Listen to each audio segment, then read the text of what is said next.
Hello and welcome. Thank you all for joining us for our January webinar on ensuring a secure future, looking at stewardship building.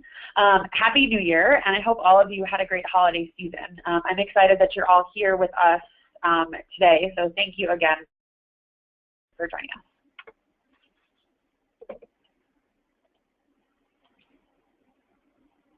So as usual, a couple of quick things on technical support. If you have any issues with your connection during the webinar, I would encourage you to sign back on through your individual link that you received with your GoToWebinar email and try logging back on that way. We'll also be, as always, recording this webinar, and it will be available for viewing by January 31st, so this coming Friday. For you to review and to look at. So please feel free to view it again at a later date. Next, if you've got any questions throughout the webinar, as always, we ask you to please feel free to ask any questions you have. You're welcome to ask them in the question box, which is in the side panel on your screen. We also will be having some interactive time during this webinar where our panelists will be asking you guys for some feedback and thoughts. So if you have suggestions at that point, I also welcome you to include them in either the chat box or the question box as we move forward through the webinar. And again, those both of those boxes are available in your GoToWebinar side panel. So I'd like to take a moment here to introduce our speaker for today, Mandy Hughes. Mandy is a colleague of mine at American Rivers. She's been with the organization for almost 2 years and is our Director of Major Gifts for the Western region. She's based here in Denver, Colorado with me, so it's a delight to have her participate in the webinar with us today. So with that, I'm happy to turn it over to my colleague, Mandy. All right. Thank you, Faye, and thank you all for joining us today. It's a pleasure to be here, and I'm excited to talk with you about effective donor stewardship. And as Faye mentioned, my job is Major Gifts Director, which means that I work specifically with individual donors. So just about 100% of my job is stewarding donors. And as we talk through the presentation today, I'm going to be looking at it through a fundraising lens, but you can use the term donor can really apply to any constituent with whom you're working, whether it be landowners or representatives from government agencies or partner organizations, volunteers. Stewardship practices can apply to any of those. And this presentation was developed with one of my colleagues a few months ago as a part of a fundraising training series that we are preparing at American Rivers for our conservation and non-fundraising staff. And Faye had participated in that and thought it was helpful and was kind enough to invite me to join you all today. So again, thank you for being here. So a few things of what we are going to talk through today. Hopefully you'll walk away knowing exactly what stewardship is, how you can work with your staff and volunteers on stewardship activities, and how your involvement in stewardship can lead to increased support and hopefully increased funding for your organization. All right, so this is a rather wonky fundraising slide, and I'll have a couple of those thrown in today. This is the fundraising cycle, and this is the process that someone goes through after as they prepare to make a gift and after they make a gift to support an organization. You'll see that the ask is a really small piece of this, and that's, I think we all typically think of that as being a little bit scary and tend to focus on that, but it's a really small part of the process. Stewardship, if done well, makes the ask a whole lot easier, and once a gift is made, stewardship isn't the last stage of the process, but it's the entire process because we're working on recultivating donors for their next gift or next step of involvement and strengthening their relationship with us over time. If we properly steward donors, it's the most cost-effective way to raise money. Research indicates that acquiring a new donor typically costs 6 to 7 times more than it costs to retain an existing donor. And again, stewardship is a critical and often overlooked piece of the donor cycle, but it really is the fun part. All right, so stewardship is defined as our ongoing relationship with a donor or constituent. Again, that's after the ask has been made, and then we go back to cultivating and bringing them in more closely. It enhances and advances their connection to our mission, and if done successfully, it will result in increased and continued involvement, giving, and love and passion for our mission and work. Ideally, if stewardship is done well, we don't even have to ask for the next gift. We want to do such a good job at engaging and inspiring our constituents that they ask, you know, what can I do for you? How much do you need? So if stewardship's done well, that's the result. Another wonky fundraising slide. Stewardship is a major part of the cultivation cycle. Again, it's often overlooked, and it's the core of a great fundraising strategy. Stewardship is exactly how we move donors up the continuum. So at the bottom of this pyramid, which some of you may have seen before if you're in the fundraising business, at the bottom we have annual fund donors, and there are many, many people who are giving really small gifts. And by communicating with that group effectively, we'll have some who self-select, and we can move up to mid-level giving and eventually major gifts. And again, that's where I'm spending most of my time is at the top of the pyramid. And 90% of all gifts to most organizations come from the top 10% of donors. So that red triangle is really where the majority of support for organizations often comes from. From a fundraising perspective, stewardship is especially important because it's it's sort of like dating. So we start at the bottom of the pyramid, we get to know people over time, have a few interactions. If things are going well, we may have a face-to-face meeting. We continue to get to know them. Again, they may say, what can I do for you? And maybe that will result in a gift or a volunteer engagement. Again, our goal is to move people up the donor pyramid, and if stewardship isn't present, it's going to fizzle and go nowhere, unfortunately. So stewardship is all about people, and when we're talking about constituents of foundations, corporations, and government agencies, remember that all of those are made up of people, and we're focusing on building relationships with those individuals within those groups. It takes a while to move people up to that top red part of the triangle, but if you do stewardship effectively, you'll get there, and it's well worth it. So instead of thinking of stewardship as a cycle or a pyramid, really think about it as a nurturing process. It's the process of building relationships that keep constituents connected to our organization. It makes them feel good about their contributions, and happy donors are more likely to give more, happy volunteers are more likely to volunteer again, etc. Just like building any other kind of relationship, stewardship involves simple steps: regular communication, say thank you, get to know them, get them involved, ask what they like, ask what they're passionate about, and always follow through on your commitments. Does anyone have an example of stewardship that has gone well within your organization? So just a reminder, guys, as I mentioned earlier, if you have suggestions or things that have, worked really well for you when engaging folks that you guys work with on the ground, please feel free here at this point to either write them in the chat box or in the question box as well, and we can share some of that. I know from my personal experience, something that has really been beneficial for me when connecting and working with folks on the ground has been really engaging people on the river. I think everybody likes to be outside and interacting with whatever local river or stream, whether it's just kind of going for a walk or doing a river cleanup or an event like that. Those have been, I know, really helpful for the work that I've done, just continuing to engage new folks as well as people who have been involved in the past. Just connecting with them on a deeper level has been really helpful. A couple of other things that are starting to pop up in the question box. It seems like a lot of folks have the same sort of idea that, connecting with people on the river, or a couple of other folks have said site visits, so bringing them to a project site or, to a place where you can, where they can actually see the work that that you're doing and that they're helping with. I think that's been particularly helpful as well. And then the last one that folks have said is,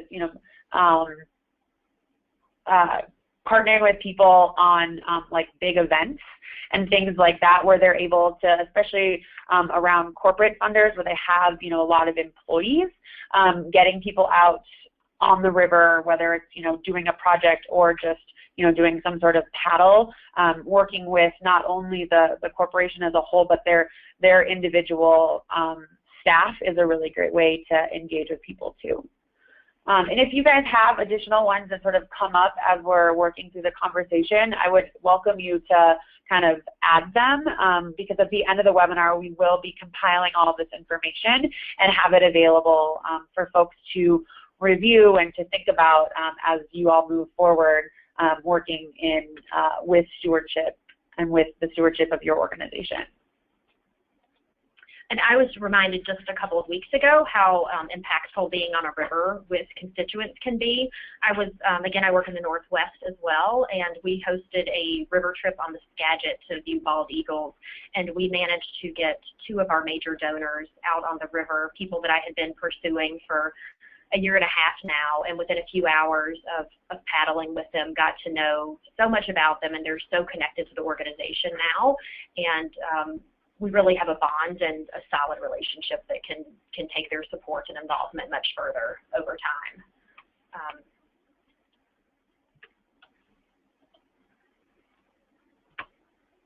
All right. And the bottom line is that without stewardship, we're likely to lose our partners and supporters. According to research, 53% of donors stop contributing to reasons related to poor communications on the part of the nonprofit. Another study reported that 5% of donors leave an organization because they thought they weren't needed, 8% because they never received information on how their gift was used, 9% because they didn't remember why they supported the organization, 13% because they never got thanked, 18% because of poor communication, and 36% because they thought others were more deserving. The bottom line is that all of these things could have been addressed through effective stewardship. Communication needs to be more than an ask and requesting money. It really needs to be about making people feel good about their involvement and connection to us. Another quick break. Does anyone have any examples of stewardship that's gone awry or missed opportunities?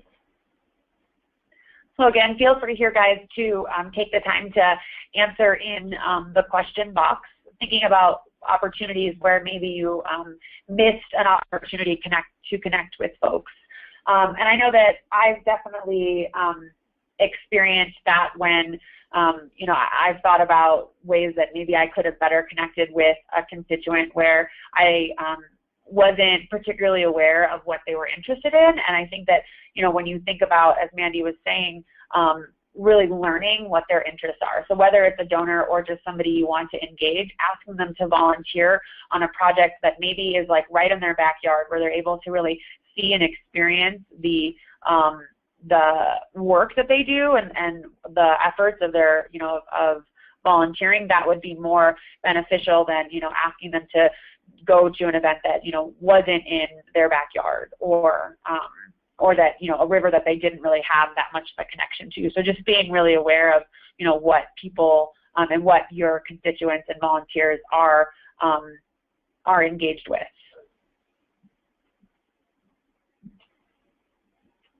All right.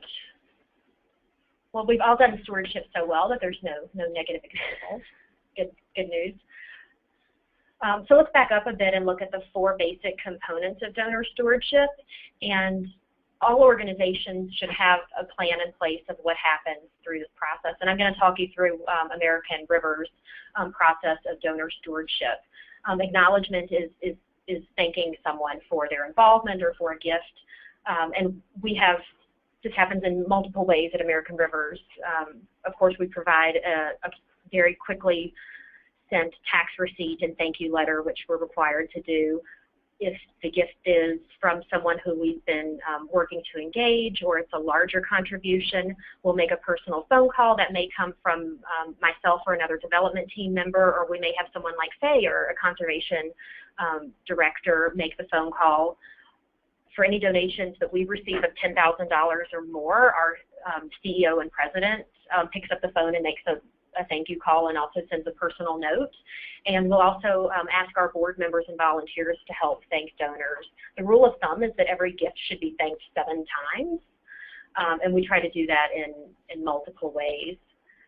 Fundraising guru Penelope Burke reveals that a thank you call to first-time donors translates into second gifts that are 40% larger on average.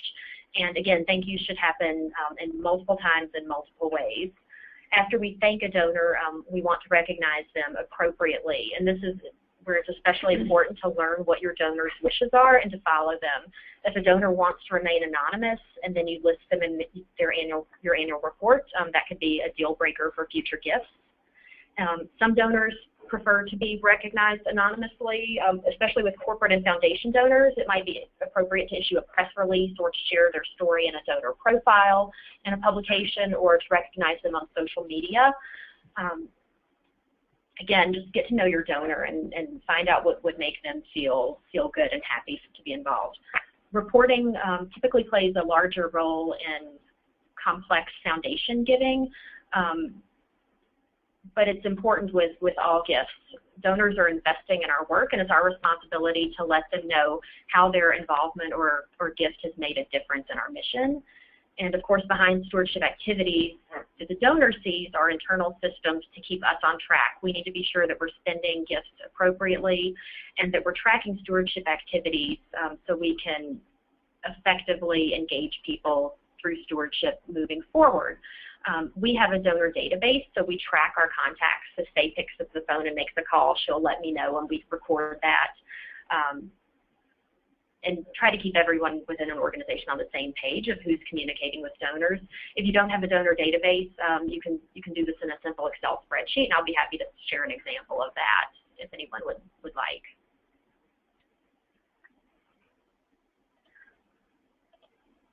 All right, so good stewardship is personalized. Okay. Again, we're communicating with donors beyond the ask. We have huge fundraising goals that keep some of us up at night, but we can't approach donors with that being our message. We really need to focus on getting to know donors, and it's fun. It should be fun for the donor, and it should be fun for us as well. Again, personalized and authentic stewardship plans. Donors want to experience joy when giving and getting involved. That's why they do what they do for us. We're providing donors the opportunity to invest in something that they're passionate about and to make a difference in the world. The key to keeping donors and securing greater support over time is building relationships. Again, relationship starts with a thank you in a meaningful way. It progresses by telling them frequently how they are making a difference. And as their giving grows and we learn more about them, we're able to develop really personalized plans that honor their interest. And we can even set targets for future asks that we may make of them.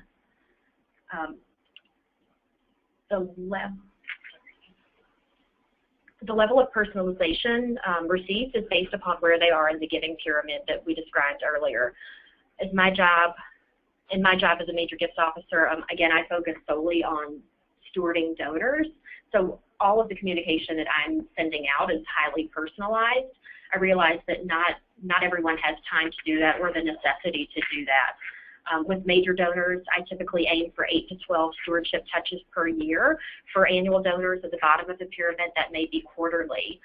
Faye's going to send you an example of a sample cultivation plan that may be helpful as you're mapping out stewardship touches, and she'll also send you some ideas of what stewardship touches can be.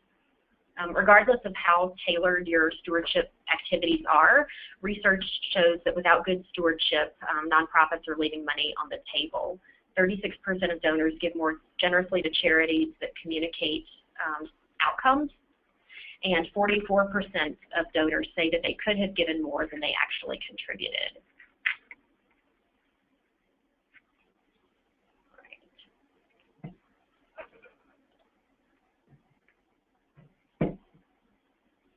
So we want to go beyond the basics of stewardship and really inspire and engage donors.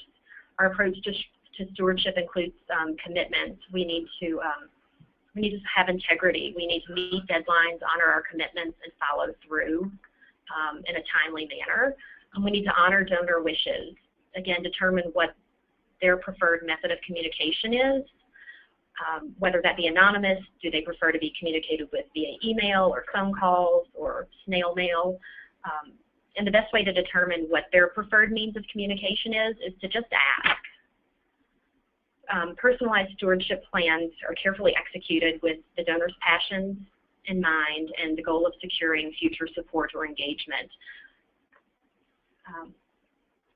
Some examples include news stories, blogs, photos, videos. I know that at American Rivers we have beautiful images that we can share and some great stories of successes, and I know that you all do too. And those are the things that, that constituents care about. A lot of stewardship activities are us sending information out, but we also need to be interactive with folks. If you can get a coffee meeting with someone and get to know them, that's the ultimate. And whenever you're in those meetings to get to know someone, it's important to remember that you should listen about 80% of the time and share about 20. So it's really about getting to know your constituents. We can invite them to events, pick up the phone, and again, the best way to connect with folks is on Rivers, so be sure to provide those opportunities whenever possible.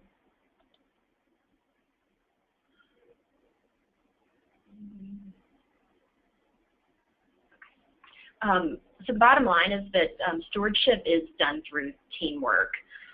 Here at American Rivers, there are multiple people communicating with donors. I may have a relationship with a donor, and Faye may be in touch with them as well, and they may also be hearing from a board member. According to Inside Philanthropy magazine, exposing donors to as many people and programs as possible leads to increased support and involvement. So that's actually a more effective approach, but again, you need to be sure that you're communicating with one another internally. And be thoughtful. If you're attending an event where you know that you're going to see one of your key donors or volunteers or a potential partner, do a little bit of homework. You can learn a lot through a quick Google search. Think through what some questions that you might want to ask or topics of conversation might be, and prepare to listen. Be sure to make time for small talk when you're getting to know people. Lots of donors are thrilled when you remember things as simple as the name of their dog or their grandchildren. Again, we're building personal relationships with people, and those things are important, and keep track of that in a database or notes, whatever sort of system you're able to develop. So collaboration is good, and remember,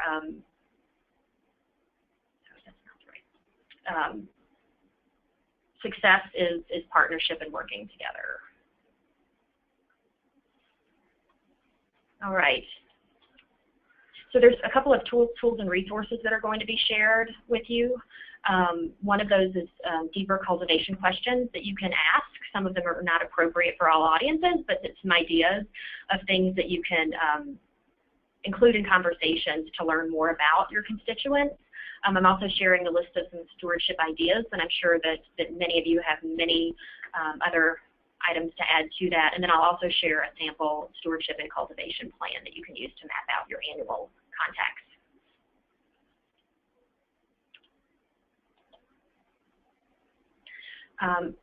And with stewardship, always remember to reach out, even if you think you're not going to get a response, or even if you think you're going to get a no. We need to stay in touch with people. Again, 6 to 12 times a year is my personal goal. Quarterly is kind of a minimum, but reach out. Donors and constituents want to hear from us, and the more they do, the more likely they are to get involved, and get creative with those stewardship touches. And again, teamwork is key.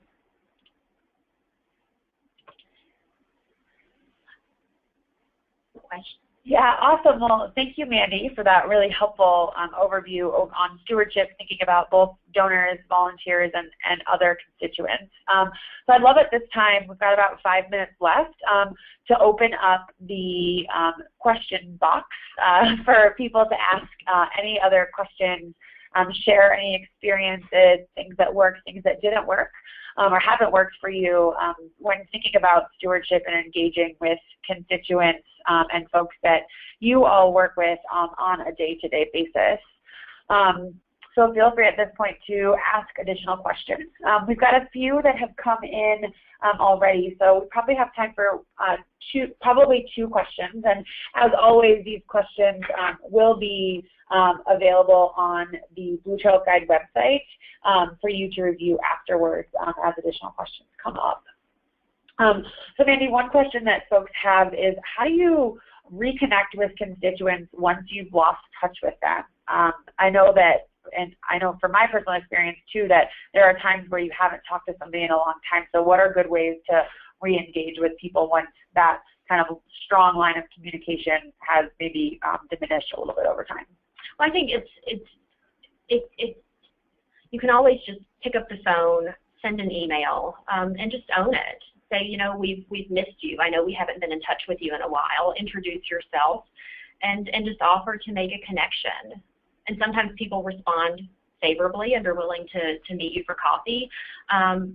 Sometimes it takes a bit of persistence, but I think just putting it out there and letting donors know that you want to make a connection.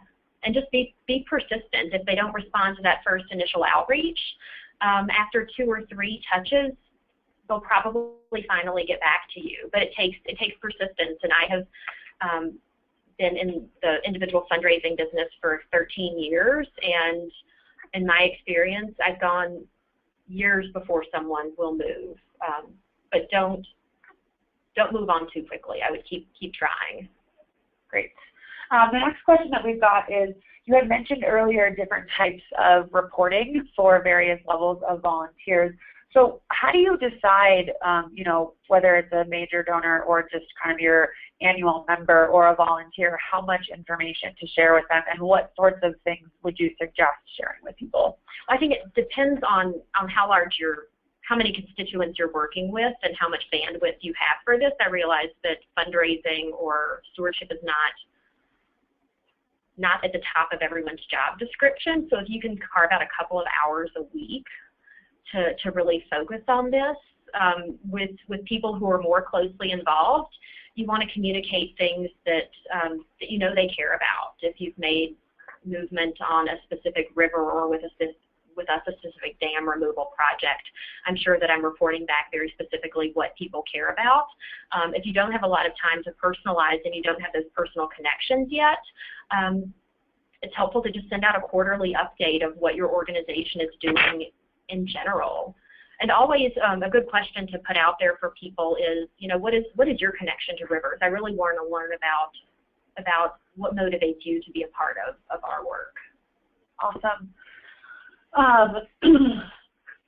Great. Well, I feel like that we're just about at time, so I wanted to take just the final moments here to, again, thank you, Mandy, for your really fantastic presentation on ensuring a secure future with utilizing the tool of stewardship. So really appreciate you taking the time to join us this afternoon. And for all of you out there listening in, again, really appreciate all of your questions, your engagement throughout the webinar, and we really look forward to having you back next month. So stay tuned for updates on our webinar for the month of February. And as I mentioned earlier, this webinar was recorded and will be available on the Blue Trails Guide website at bluetrailsguide.org/webinar. Thanks again, everybody. Have a great rest of your week, and we will talk to you in February. Have a great rest of your day. Bye-bye. Bye. Thank you.